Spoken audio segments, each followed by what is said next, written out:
the reason I'm making these videos, as I described earlier, is that I'm taking part in Colloquium Magnum, which requires blogs. And our assignment this week was to find some new articles about prostate cancer, because, as you remember, mine is working towards a nonprofit to help raise money for prostate cancer research. So before I talk about what article I found, I think it'd be best if I gave some background information about prostate cancer, and then talk about some of the newer stuff. So, introduction. This is the male prostate. It's a reproductive organ found near the bladder and urethra, and is roughly the size of a walnut. Many people have heard of this type of cancer because it is the #1 most deadly cancer in men over the age of 75.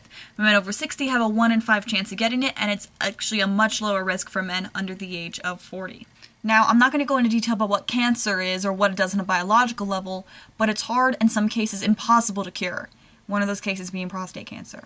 No one quite knows what causes it, but some men are at a higher risk than others, such as people who drink a lot of alcohol, people who eat a lot of red meat, farmers, painters, and those around the herbicide Agent Orange. Cancer is diagnosed on a scale of 1 to 10, 10 being very severe and very likely to spread.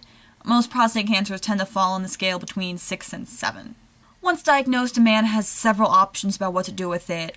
If he's a low likely to spread score, he can have a surgery to remove the prostate altogether or go through some radiation treatments. Obviously, those with a higher score need more severe treatments. Now, while there's no technical cure, a patient can be considered cancer-free if after a while there's an indiscernible amount in the body. However, indiscernible is not 0, and that can sometimes grow back and spread again, and sadly the cycle will continue. Alright, so those are the basics. There's a lot you can research on your own time, but not here. I'm here to talk about one of the newest discoveries in prostate cancer. According to an article in Business Week, this drug called Zytiga, created in England, which may help patients with prostate cancer, is considered too expensive for a normal sale. According to the National Institute for Health and Clinical Expertise, or NICE, the drug's benefits do not outweigh the costs, so the National Health Services should not be expected to pay for it.